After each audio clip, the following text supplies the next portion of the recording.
ساڵی چەند لەکوێ لەدایک بووی کاک دکتۆر؟ چکە خەڵک مەسان 400 زاری باتەوە کەسێک کە کرێکار بێت چی وەردەگرێت تا بیدا بەکارێنی ئێمە خەڵک بژی بۆی پارێک کارەبا بدات ینی حاڵەتێکی زۆر ناتەندروستە و لە هەمە کاتدای هاوکاری مناڵ لە بەکو باسم کرد لە کارنامەکەیدا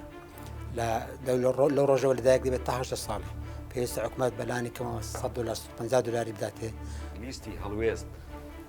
هیچ پلانێکی هەیە بۆ ناوچەکانی دەرەوەی داری هەرێمی کوردستان؟ پێویستە هەر وڵاتێک هەر کۆمەڵگایەک بۆ ئەوەی داهاتوویەکی تەندروستی هەبێت دەبێت لە پێشەوە گرنگی بە پەروەردەی مناڵ بدات لە ڕووی تەندروستیەوە و لە ڕووی خۆراکەوە بۆ بام ئەگەر لە سەدا دە بۆ کاری خێرخوازی بڕوا بۆ کاری هاوڵاتی بڕوات لە سەدا 90 لەو بودجەیە کە دەمێنێتەوە گەندەڵی تیا دەکرێت مانای گەندەڵێکە زۆر دەبێت کوێستەکرد دەبین لە عێراق کاری سەرشیمان ئەوە دەبێت کە ئەو مادەی 140 نکەینەوە بکەنە بە پرسیار بۆ جێبەجێ نەکراوە. بینەرانی خۆشەویست سڵاوتان لێبێت، هیوادارم ساغ و سەلامەت بن لە هەر شوێنێکەن دەنگ و ڕەنگی ئێمە بیسن ئەم کاتتان باش. خۆشەویستان ئێمە بەردەوامین لە گفتوگۆکانمان لەگەڵ کاندید و لیستە جیاوازەکان. لە هەر لیستێک ئێمە بێ جیاوازی گفتوگۆ لەگەڵ کاندیدەکانیانەکەین بە هیوای ئەوەی کە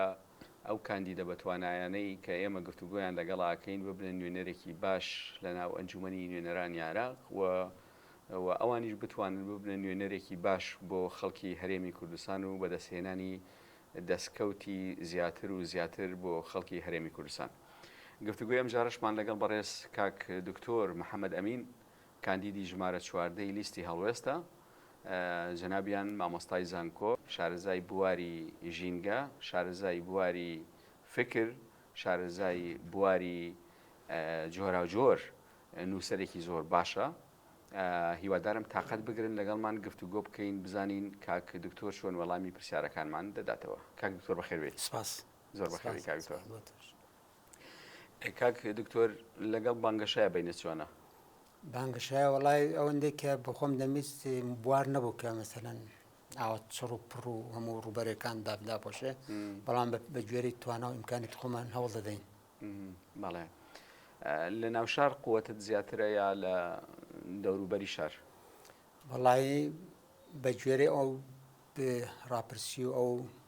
تەقیمەی کە کردومانە ڕاستی هەم لە ناو شار باشە هەم لە دەرەوەش. بەڵێ کاک دکتۆر کاندیدی ژمارە 14 لیستی هەڵوێستە لە بازنەی سلێمانی بۆی لەگەڵ بازنەکانی دیکە لێمان تێک نەچێت. کاک دکتۆر کارنامەیەکی جیات هەیە لە کاندیدەکانی تر لەوەی کە جەنابەتی پێ بناسرێتەوە، لە چ مەجالێکا جەنابەت پسپۆڕیت هەیە؟ بەڵێ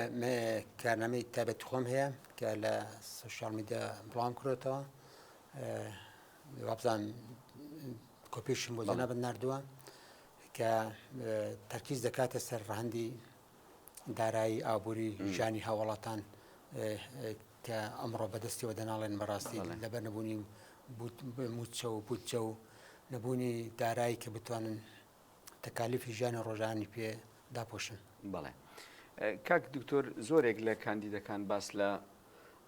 بابەتی دارایی یەکەن بە تایبەت دابینکردنی موچەی هەموو مانگێک بۆ فەرمانبەران، بە تایبەت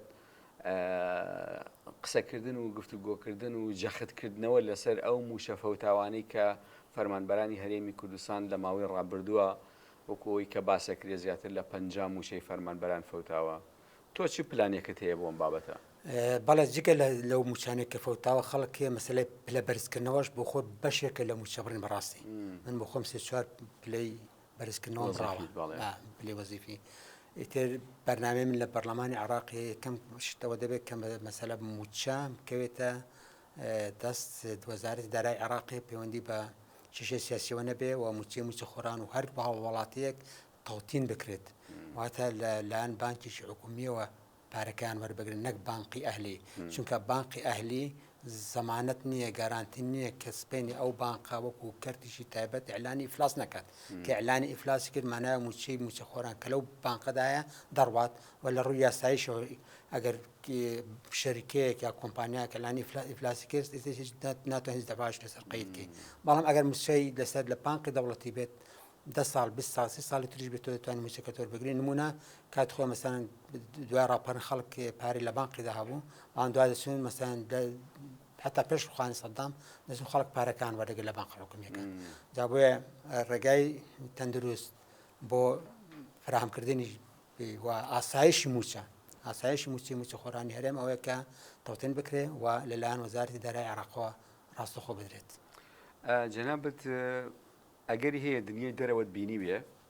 لە دنیای دەرەوە هەست ناکەی موچەی فەرمانبەران لە بانکی ئەهلیە؟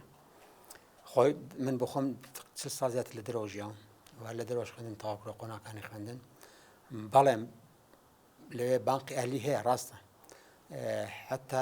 دەوڵات تەشجیعی بانکی ئەهلی دەکات بۆ زۆرترینی خەڵک بەشدار بێت لە چالاشی ئابووری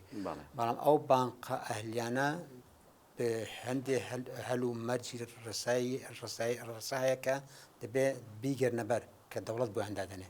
و ئەمجار لە هەمووش گرنگتر خەڵک ئازادە لە چ بانقێک حسابی خۆی دەکاتەوە مثلا ئەو بانقی ئەو ژمارە بانقی کە من لە هەمە ئێستا پێمە دوای پێ نیشاندەم یا بانقی کە خۆم اختیارم کردووە کەس نەهاتۆ بڵێ وەڵا مەسەن لە شوێنی بڕە دەبێت لە فڵان شوێن وەری بگری ئەوە شتێکی زۆر نایەسایە زۆر خەتەرەوە زۆریش ناشیاوە تۆ خەڵک ئیزبارکەی زۆری لە بکەیت کە دەبێت ئیلا لە فڵان بانقەتۆ هەژمارت دەبێت لە کاتیشیدا هیچ گارانتی نەسپێنێ ئەو بانقەکەی ئیفلاسی کرد گارانتیە ئەو پارێک کە دەچێتەوە دوای بۆ خەڵکی بجارێتەوە ئەوە پرسیارێکە پێویستە وەڵام بدرێتەوە. بەڵێ کاک دکتۆری یەک لەو کارنامانی کە جەنابەت دەتەوێت کاری لەسەر بکەی لەناو ئەنجومەنی نوێنەرانی عێراقا بابەتی بەرگریکردنە لە خوێندکاران بەڵێ چ بۆشاییەک هەیە لە هەرێمی کوردستانە وا تۆ ئەم خاڵت کردووەتە ئامانجت کە کاری لەسەر بکەی؟ من وەکو مامۆستایەک ئەزمونم هەیە لە زانکۆ کە زۆر لە خوێندکاران حتا خزمانی خۆمان ناسیاوانی خۆمان کە لە دەرەوەن دێنە زانکۆ ئەوان هیچ دەرماڵی ماگانە وەرناگرن و گرفتی گەوری ئابوووریان هەیە و لەوانەیە ئەو زۆربەی ئەو خوێندکارانەش لە خێزانی مەسەڵەن کرێکار بن جار بن هەژار بن نەتوانن وەکو پێویست هاوکاری ئەوانەکەن بۆیە بەرنامەی من ئەوەیە کە دەرماڵە بدرێ بە هەموو خوێندکاران کە مانجێ لە 200 کەمتر نەبێ و جگە لەوەش بەرنامە ئێمە ئەوەیە بۆوانەیە کە دانەمەزراون ئەو دەرچوانی زانکۆ پەیمانگاکەن کە دانەمەزراون بیمەی بێکاری وەربگرن لە 400,000 دینار کەمتر نەبێت و هەروە حتا ئەوانەی کە نەشان خوێندەوە ئەو گەنجانەی کە نەشان خوێندەوە کە گەشت کە دوای 18 ساڵی پێویستە حکوومەت دەوڵەت بیمەی بێکاریان بداتێت تا کارێک دەدۆزنەوە. هەست ناکە ئێمە داواکاریەکە قابلی قبول نییە چکە بودجێ عێراق بەرگەی ئەو هەمووە خەرجە ناگرێت؟ نا بەڕایمنەوە زۆر ئاسانە و عێراق 5 ملیۆن بەرمیل نەوت دەفرۆشێت و داهاتی ناوخۆی زۆرە باوەڕکە ئەگەر تەنها دوو ڕۆژان داهاتی ئەو نەوت و داهاتی عێراقی بدرێ بە کاری سۆشیال کاری هاوکاری چ بۆ گەنج چ بۆ مناڵ چ بۆ بێکار بەشی دەکات و زیادیشە و لە هەمە کاتیشدا باشەکەی ئەوەیە کە بودجێ عێراق بۆ شتانە سەر بکرێت بۆی مەجای گەندەڵی کەمتر دەبێت بەڕاستی مەسەن لە سنووقێک ئەگەر مەسەن لە سەدا 90 بۆ کاری خێر بۆ کاری هەوڵاتیان بۆ کاری پرۆژە بۆ کاری بەشی ئابووری بڕوات لە سەدا دەمێنێتە لە سەدا 10 گەندەڵی تیا دەکرێت بام ئەگەر لە سەدا 10 بۆ کاری خێرخوازی بڕوا بۆ کاری هاوڵاتی بڕوات لە سەدا 90 لەو بودجەی کە دەمێنێتەوە گەندەڵی تیا دەکرێت مانای گەندەڵێکە زۆر دەبێت کوێستەکە دەبین لە عێراق. من سەیری کارنامەکەی جەنابتم کرد بە دقەتەوە زۆر جەختت لەسەر بابەتی دابینکردنی موچە بۆ موچەخۆران فەرمانبەران بۆ منداڵ بۆ کەمەندامان خاوەن پێداویستی تایبەت بۆ خوێندکاران ئەمە لە چوارچێوەی سۆشیالە ئەو سۆشیالی کە لە دنیای دەرەوە هەیە جێ بێتەوە؟ بەڵێ جێ دەبێتەوە پێویستە هەر وڵاتێک هەر کۆمەلگایەک بۆ ئەوەی داهاتوویەکی تەندروستی هەبێت دەبێت لە پێشەوە گرنگی بە پەروەردەی مناڵ بدات لە ڕووی تەندروستیەوە و لە ڕووی خۆراکەوە بۆی کەس بێنێت تۆ ئەندامێکی ساغ بینی ناو کۆمەلگاوانەک ئەندامێکی نەخۆش دوا ئەتۆ پارەی لەسەر بکەی لە خستخانەکان و لە هەمە کاتدای هاوکاری مناڵ لە بەکو باسم کرد لە کارنامەکەیدا لەو ڕۆژەوە لەدایک دەبێت تا 18 ساڵی پێویستە حکوومەت بەلانی کەمەوە $150 بداتێ تا 3 مناڵ کە دەڵێم تا 3 مناڵ ئەوەش جۆرێکە بۆ تعدیلی نەسڵ کە گرنگی خۆیە بەڕاستی کە عایلەیەک دوو مناڵ سێ مناڵ هەبێ مانجێ 300-400 دیناری وەربگرێت کار ئاسانی دەبێت بۆ باوچێک کە کرێکارە بۆ باوچێک کە زوتیارە بۆ هەژارێک کە دەرامەتی نییە ئەوە هەم ئەرچیشی نیشتیمانە هەم ئەرچیشی ئەخلاقی ئینسانیشە ئەنجار پەروەردەکردنی وڵات تەنها ئی عایلە نییە بەڵکوی کۆمەلگاشە بەرپرسیارەتی کۆمەلگاشە سپینێک ئەبێت دەوڵەت سەپۆرتی باڵێ بەڵێت بۆ نمونە ئەو مناڵە سپینێک گەورە بێت ئەو وڵاتە توی شەڕێک ببێت دەوڵەت داوا لێ کە بچی خۆ بەکوژدات بەدەمێت ئەو دەوڵەت ئەو داوا لێ کە بچی بەرگری لە وڵات کە حتا بەخۆ بە کوشتان بۆیە دەبێت دەوڵەتیش ئەرشی هەبێت کە چاودێری ژانی ئەو مناڵەکە تا 18 ساڵێک 18 ساڵیش گەشتا 18 ساڵیش پێویستە ئەگە چۆ خوێندن دەرماڵە وەربگرێت کە بێکار بوو بیمە وەربگرێت. بەڵێ لە ماوەی ڕابردووە ئەگەر هەڵە نەبوو عفو بۆ بابەتی تریش کە زۆر گرنگە بۆ مناڵی کەم ئەندامی ئەوانەی کە نەخۆشی دژخایانێنێ ئێمە لە کۆمەلگایەکدا دەژین حتمما من تۆ چێ ئەزمون هەیە کە ماڵ هەیە مەسەن مناڵی کەمەندامی هەیە یا خەڵک هەیە مەسەن نەخۆشی درێژخایانی هەیە بۆیە ئەوانەی کە مناڵی کەمەندامیان هەیە خەڵکی نەخۆشی درێژخایانیان هەیە بەشێکی زۆری ئابووری بەکاردێن تەنها بۆ دەرمان و عیلاج بۆیە پێویستە کۆمەلگا و وڵات بەرپرسیارەتی خوان لاستۆ بگرن بە چاودێری دارایی ئەو کەسانێک کە مناڵی کەمەندامیان هەیە هەم لە ڕووی چارەسەرکردن هەم لە ڕووی ژیان و هەروە ئەوانەش کە نەخۆشی درێژخایانیان هەیە. بەڵێ ئەگەر هەڵە نەبووم ئێستا لە کوردستان ئەوە هەیە نازانم بڕەکەی بەشی پێویستی ئەو منداڵاکە یاخود ئەو کەسە خاوەن پێداویستی تایبەتەکە ئەوە خاڵە ئێستا لە هەرێمی کوردستان هەیە جەنابەت ئەتەوێ زیاتر برەوی پێ بدەی مەسەلەن بیکەی بە شێوەیەکی یاسایی فەرمی بە تاکید دەبێت بکرێتە شێوەیەکی یاسایی فەرمی و چونگیر بێ هەموو کەسێک دەبێ هەموو کەسێک بکرێتەوە و من برادرم هەیە دکتۆری شارەزا و بە ئەزمون و واقعاً ساڵانێکی زۆر کاری کردووە بۆ نمونە لەبارەی نەخۆشی مناڵانەوە پسپۆری لەوەدا هەیە بەزەن زۆر مناڵ هەیە پێویستی بە دەرمانەکەی کە ئەو دەرمانە لێرە مەسەلەن هەر سێ مانگ جارێ بەکاری بێنەوانە 20,000 دلار بێت زۆر لە عایلەکان نایکڕن جا بۆیە پێویستە دەوڵەت واقعاً دەبێ ئەو ئەرکە لاستو خۆ بگرێت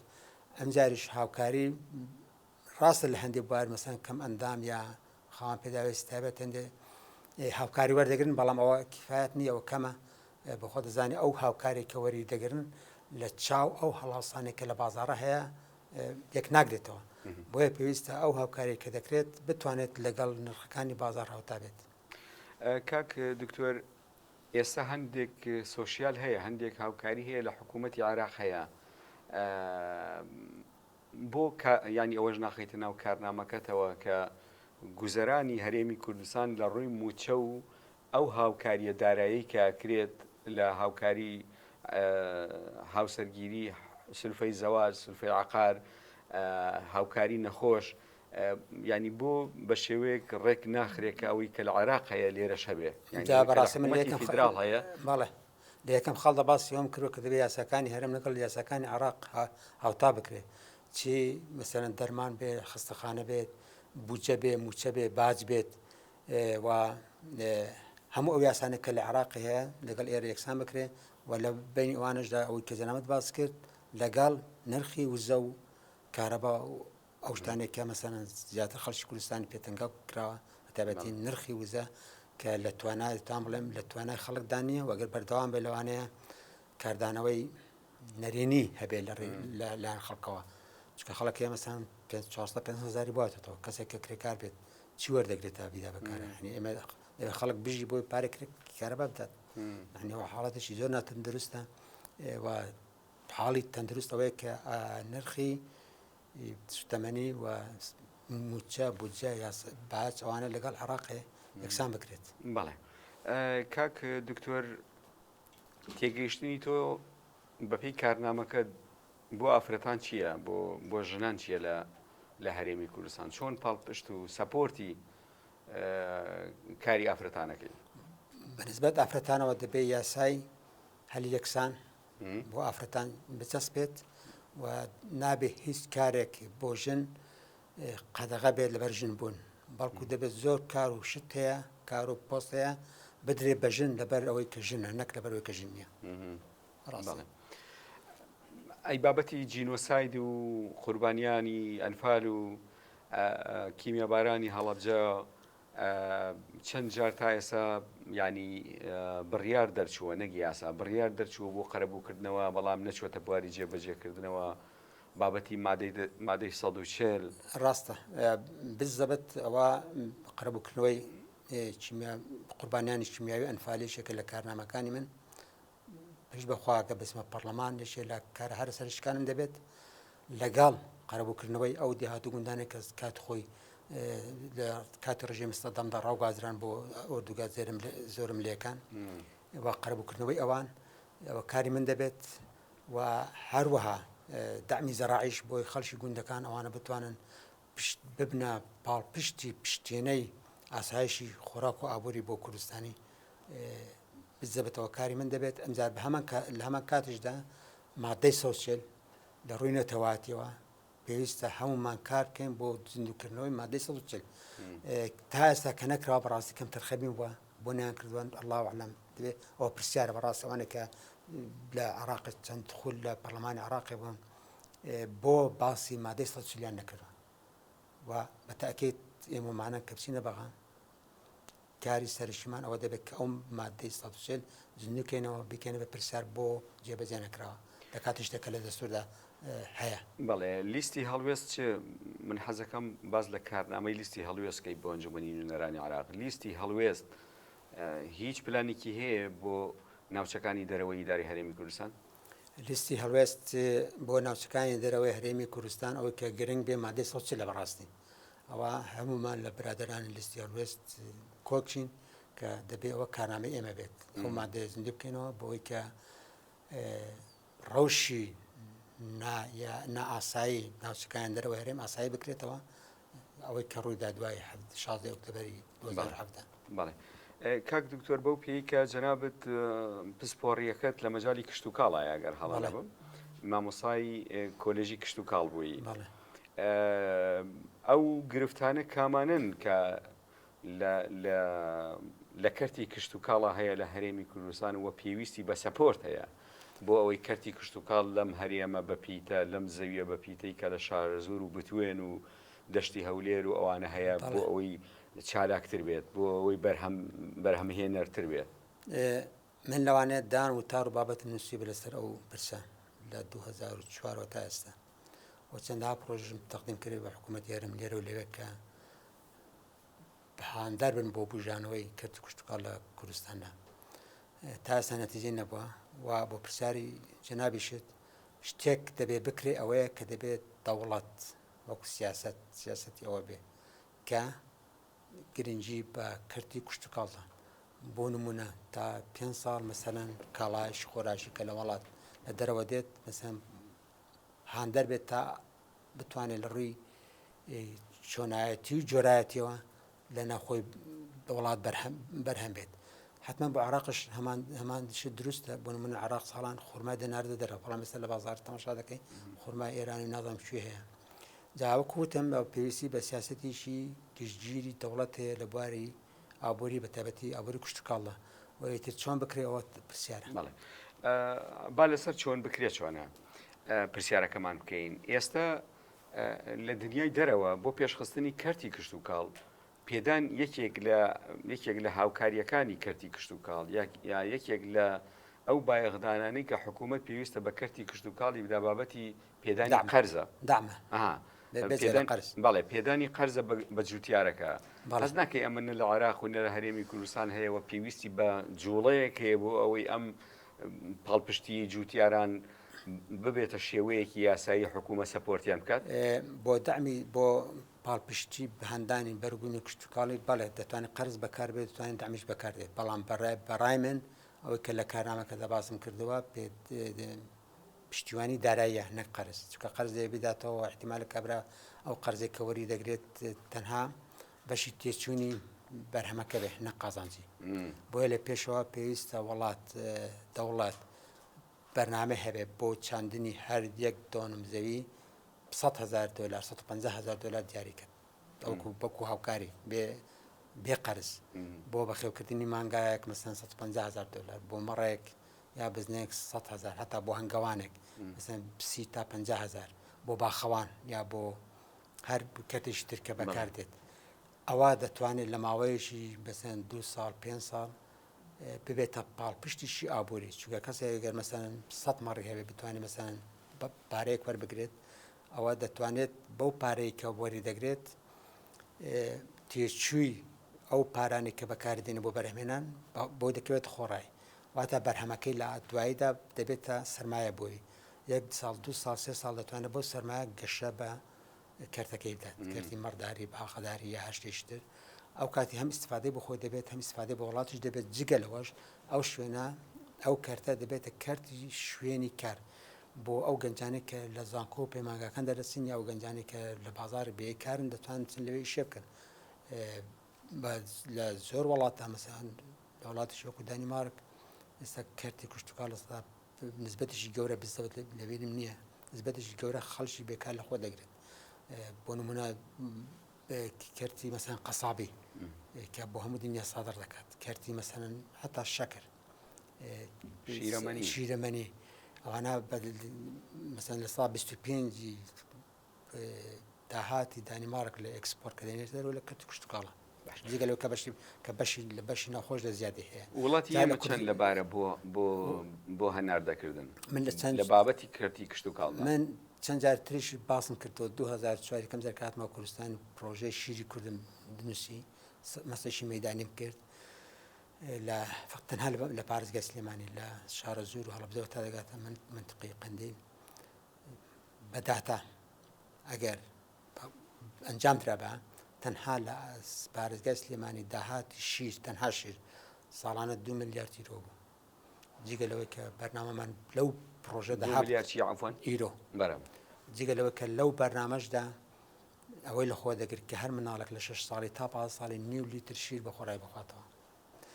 واتە لە کوردستان زمینەی بەروبوومی کوشتتوکاڵی زمینەی پەرەپێدانی ئابووری کوشتتوکاڵی زۆر لەبارەکە بێتە سەرچاوەیەشیدا ئابووری نیشتیمانی و بێتە سەرچاوەیەشی گەورە بۆ هێزی کار لە کوردستانی پرۆژەکە دایکێکە وڵا کات خۆی 2004 ئەو کاتی دوو حکوومەتە بوو تەسلیمی ئەنجومەنی وەزیران کرد کە بەرەم ساڵای لێرە بوو نەتیجەی نەبوو وایتر ئەو کاتش من بابەتم دەنووسی لە هاوڵاتی تر ئەو برادەرانی هاوڵاتی بەلێبوون اختراعیان کرد کە مەسەن بیبم بۆ هەولێر لەوانێ لێ شانس زیاتر بێ لێش بردم تەقدیم کردن تر نەتیجەی نەبوو وەزارێکی ترش لەگەڵ وەزارەتی زەڕاعیەوە وەزارەتی زەڕاعی هەرێم هەمان هەوڵمان داوە 2014 پازشتیشی ئاوا بوو تر کۆبنەوەمان کرد لەگەڵ هەموو مدیر عامەکانی وەزارەتی زەڕاعە بابەتەکەم بۆ شەرعکردن کە چۆن ڕێک دەخرێت ئۆرگانیزیە دەکرێت و چۆن ئەنجام دەدرێت بەخواویشی نەتیجەی نەبووی تر منیش وازم لێنە سەرفراز بی کاک دکتۆر ئێستا جارێکی ترە تەوێت کار لەسەر ئەو بابەتە بکەیتەوە ئەگەر ئەکید ئەوە کارنامەی منە بەڕاستی چکە من بخۆم کوڕی گوندم دەزانم معانات خەڵکی گوندی چییە بەتابەتی ئەو گوندانێک کە وەخت خۆڕا گوازراون ژێرخانی ئابووری وێران بووە خەڵکەکانی تر هەتا ناتوانێت خانی خۆ دروست کاتەوە بۆیە دەعمی زەڕاعی و هاوکاری ئەو گوندانێک کە وەخت خۆڕا گوازراون نیشێ لە کارنامەکانی من دەبێت ساڵی چەند لەکوێ لەدایک بووی کاکی دکتۆر من ساڵی کۆتایی ساڵی 1961 لە منتقەی پشدەر لە گوندی گەنەوە لەدایک بوو بەڵێ گوندەکە ئێوەش بە هەمان شێوەی گوندەکانی کوردستان ڕاگوازران بەڵێ ئەم ئازار و مەینەتە وای لێ نەکردویت کە کارنامەکەت بەشێکی زۆری پەیوەندی بە هەژار و خاوەن پێداویستی تایبەت و قوتابیانی بێدەرماڵە و جوتیاری بێ سەپۆرت بێتە کارنامەت وەڵای من بخۆم ئەوە بەشێک لەمزە خۆشم ژیانی ئاوارەیەم بینیوە مەسەن ساڵانی زۆر لە دەرەوە ژیام جار بە زەحمەت من توانیم خوێندە تاوەکەم چکە وەکو پەناهندەیەک بچی زمانی بێگانە فێربی ئەمجار لەگەڵ ئەوانە مەسەن بچێت بخوێنی و دەمیش نەبێت سەختە بەڕاستی ئێمە سەختیمان زۆر کێشاوە جا بۆیە من لە معاناتی کە خۆم بینیومە حەز دەکەم ببێتەوانەیەک بۆ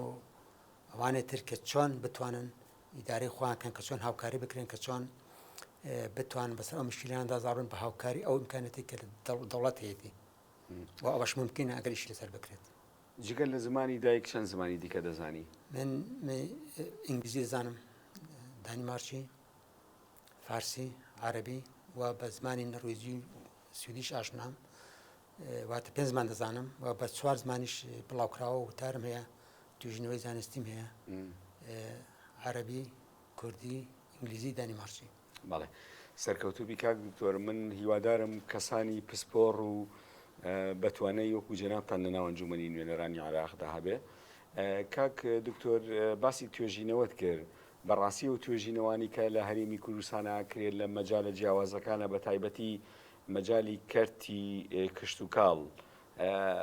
کوالیتیان چۆنە ئەوەی کە تۆ بینی بێتت بە تایبەتی دەرچوانی زانکۆ بۆتە نەریتێک هەر خوێندکارێکی زانکۆ کە قۆناغی 4 تەواوەکە پێویستە جۆرێک یان توێژینەوەیەک بنووسێ یاوانی کە ئاچنە خوێندنی باڵاوە، تۆ چۆن سەیری ئەم توێژینەوانە ئاکەی؟ من وەکو خوێندکارێک لە دەرەوە خوێندنم تاوا کرد، حتا ئامادەیم لە دەرەوە تاوا کردەوە، زانکۆ قۆناغەکانە زانکۆ. ئەگەر تەقیم هەبێت بە شێژ گشتی بە تەکید لێرە خوێندکاری بەتوانە هەیە. ئەمدا ئەو توێژینەوانەش کە هەیە زیاتر تیۆری ئەبستراکتە، تەنها بۆیە کە مەسەلەن کارێ بکات و شادەکە وەربگرێ، بەڵام لە مەیدانی شتێدا ناکرێت، بۆی شتیان ناکرێت چونکە زەراعەت نییە. مەسەن کەسێک لەسەر لۆکە بەحسێک دەکات، کوا لۆکە لێرە دەکرێت لە زۆر بواری تردا بەڕاستی. مەسەلەن توتن بالضبط ئێستا مەسەن لە کولێی زەراعە بەشێکی بەش توتن کە توتن نییە، لە کاژێ توتن سەرچاوەیەکی گەورەی ئاوەری بکات خۆی لە کوردستانی. دابۆی وتم ئەو بەحسانێک کە دەکرێت زۆربەی ئەبستراکتە، تەنها بۆ وەرگرتنی بڕوانامەکەی، ئەگەر نا خەتا لە خوێندکارەکەی نییە تەواوان لە زانکۆکەش نییە، بەڵکو خەتا لە کۆی سیستەمی سیاسیە کە ئەو کەرتانەی لە کشتتوکاڵی سەرچاوی ئابوورن پژێ خراون بەڕاستی. مەسەن لە قەرنی ڕابردوو سەدەی ڕابردوو تا سەدەم ئەو منتقانەی گواستەوە دەهاتی گەورەی ئابووری کوردستان توتن بوو، و توتن وەکو ئاڵتون وایە، هەنی نەقدە کاشە پارێک دیفرۆشی پارەکە وەردەگری، ئامێستا ئەوە نەما. خۆ ئەگەر خەڵک بڵێ وەڵام شتێکی خراپە جگەرە کێشان خۆی سەر لە بازار خەڵکە دەچێشێت، کار دەچێشە بە بەروبوومە ناوخۆیەکە بچێشێت، بەکاری بێنێت، باشترە بۆی کە هەم خەڵکی پێ دەکەوێتە سەرکار، هەم بەرهەمی پێ دەبێت و کوالیتیشی باشتر بکەیت. ئەکید مثلا ئەو توتنێک کە کاتی خۆی لە عێراقی لە کوردستانی هەبوو بە تایبەتی خۆشناو و پشدەر لە ڕووی چۆنایەتیەوە زۆر نایاب بوو، لە ئاستی کوبیەکەیە بوو. بەڵێ هەرێوەمە. بەڵێ یعنی ئێستا کۆلێژێک لە کۆلێژی کشت و کاڵ بەشێکەیە پێوترێ بەشی توتن و خوێندکاریژی خوێنێ؟ بەڵێ خەڵکەیە بەعاز لەسەر خوێندکار دەکات، لەسەر توتن دەکەوت توتنەکەش نییە. سەیرە جایتر بۆیە بەڕاستی ئێرە دەوێت ئیعادە بکرێتەوە وڵاتە، پێویستی بە بنیاتنانیش تازە هەیە، چۆن بەلەدایک بوونیشی تازە، چونکە ئەوە هەم تەڵەبەکە بێ ئیش دەکات، هەم مامۆستاکە مەسەلەن بۆیش هەر ناخۆشە هەم ساڵێک شت برێتەوە کە لە دەرەوە ئیسناد ناچێتە دەرەوە، بەڵام لە وڵاتان بەڕاستی تۆ نەک لە قۆناغی کۆتاییدا. من بیرم دێن لە قۆناغی پۆلی دوو بووم لە زانکۆ، ئەمە باسمان نەکرد لەو ڕۆژە چی گرنگە بۆ وڵات، بۆ کشت و کاڵ، بازار چی پێویستە؟ بازار پێویستە، چی پێویستە؟ وە بۆ نمونە مەسەن کەرتی کشت و کاڵ لە بواری خۆتدا چی پێویستە بۆ کە ئێستا بکرێت؟ مەسەن ئەو کاتی کە ئێمە لە زانکۆ بووین بابەتی گرنگەوە بوو کە ئایا ئەو خۆراکانی کە دێن ئۆرگانیک بێت، کە ئۆرگانیک بێت پارەی گرانترە، چێ پارەکەی بدە، ئایا من کەس دەتوانێت ئەو پارەی بدات؟ مەسەن تۆ سێوەی دەخۆی ئۆرگانیکە مەسەن بە هەزاری نارێ، بەڵام بخێر ئۆرگانیک مەسەن بە کیلۆشی بە هەزاری، ئەو بەحەز بەوە جەدەل بوو. ئیتر وا دەکات وای کرده بوو کە مەسەن ببێتە بەحەز هەم لە ڕووی فکری و هەم لە ڕووی ئابووریەوە جەدەل لەسەر بکرێت، نقاش لەسەر بکرێت. بەڵێ لە وڵاتی خۆمان هاندان هەیە بۆ پێشخستنی یاخود بۆ بەرخۆر، هاندان هەیە بۆ خەڵکی، بۆ هاوڵاتیان، بۆ دانیشتوانی هەرێمی کوردستان کە بەرهەمی ناوخۆیی مەسرەف بکەن نەک بەرهەمی دەرەکی؟ وەڵڵاهی دەزانی چۆن مشکلەیە، من زۆر ئیشم لەسەر ئەوە کردووە، بابەتش لەسەر ئەوە نووسیوە کە پێویستە هەموو هاوڵاتیەک و شاری ئەوەی هەبێت بەرهەمی ناخۆ حتا ئەگەر بڕێ گرانتریش بێ لە ئیدەرەوە ئی ناخۆ بکرێت یەکەم لە ڕوویەوە کە تەندروسترە دەزانین لە شوێبەرە هاتووە دەزانین کە مەسەن مادەی خراپی تیا بەکار نەهاتەوە بۆ بەرهەمێنان بۆ هەڵگرتن بۆ عیفسکە بۆ پاراستن ئەوە یەک دووەمیش هاندان دەبێت بۆ ئەوەی کە بەرهەمی ناخۆ زیاد بێت و بەرهەمهێنەری کورد بێکار نەبێت جا ئەو پێویستی بە وشاری هەیە و پێویستی بە دەستگای دەوڵەتی ئەعلامی هەیە کە ئەو وشارە بدەن بە خەڵکەوە ئەو ڕوونکردنەوانە بدەن بە خەڵک بۆ دەبێت خەڵک بەرهەمی ناخۆ بەکاربێنێت وشیاری تا ڕادەیە کەمە لە لای خۆمان بەڵای وشاری زۆرە زۆر ڕەهەندی هەیە بەڕاستی مەسان بۆ خۆم کاو ئەزمونەم وەکو پێم عەرزم کردی لە دەرەوە هەمە خەڵکم بینیەوە مەسەن شتی وڵات خۆی دەکرێت تا گرانتریش بێ باوەڕکە مەسەن دەڵێەوە مەسەن ئەڵمانی ئەوەی خۆمانە ئەوە دەڵێ ئەڵمانی ئەوەی دەکرێت بەڵێ حەزەکەم ئەو شاری ئەو ئاگاش بۆ کورد وا بکە لە من ئەوەی دەکەم چکا کوردیە نەک شوێنێشتر کە هاوەر دەکراوە نازانین چۆن بەرهەماتوە وەکوتم چۆن پارێزراوە و چۆن هەڵگیراوە ئەمجار لە ڕووی ئابووری نیشتیمانیشەوە هەمیشە باشترە تۆ بەرهەمی ناخۆ بەکاربێنی چۆن بوو بڕیارتدا خۆت لە لیستی هەڵوێستا ببینیتەوە دەزانین چۆن بەڕاستی نەک لە گۆڕان نەک لە حیزبیشتر ئەوە لە شەرق ئەوسەط هەمووی وایە تۆ وەکو ئەندامێک کاندید بکرێت یا وەکو ئەندامێک پۆستێکت پێ بدرێت لە حیزبێک ئەگەر لە کاندید بوون دەرچی یا پۆستەکە باش بوو تۆ دەبێ منونی ئەو کەسە ئەو حیزبێبی تا هەیە ماناوە تۆ دەبێ مڵکی و حیزبی مڵکی و کەسی واگە دەرش نەچووی ئیتر دووبارە تۆ هەست بە دەڵێن ئێمە ویستمان تۆ پێ بگەینین فرسەتماندای مام تۆ توانات نەبوو ماناوە لە هەردوو حاڵەتەکەدا تۆ دەبێ ببیە تەبعیەتی ئەو حیزبەی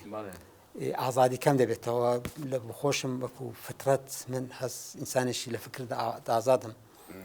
لە ژیاندا ئازادم بەڕاستی بە تایبەتی لە ڕووی فکریەوە حەز ناکەم وابەستە بم ببەستێنەوە بە هیچ گروپ و کەسێکەوە بەڵام ئەوەی کاک عەلی بزەبەت کە فۆرمشتینار بۆیە قبوڵم کرد یەکەم بۆ خۆی داوای کرد ئەمجار کاک عەلی جگەلەوەی کە برادەرەوە ناسیاوە حیزبیش نییە تا ئێستا بڵێ مەسەلەن موسساتی حیزبی هەبێت و ئەمجاریش لە هەموو ڕێیەکەوە ئینسان ئازادترە لەگەڵ کاک عەلی بەتاکید یعنی لیستی هەڵوێست ئازادی زیاترە تا بەتاکید بەڵێ کاک دکتۆر من کاتی بەرنامەکەم وا بەرەو کۆتاییە چێ حەزەکەم فرسەتێک بدەمە جەنابەت کە چی ما بێ من لە بیرم چوو بێ خۆت ئاماژەی پێ بکەیت کارنامەکەتمان تا ڕادەیەک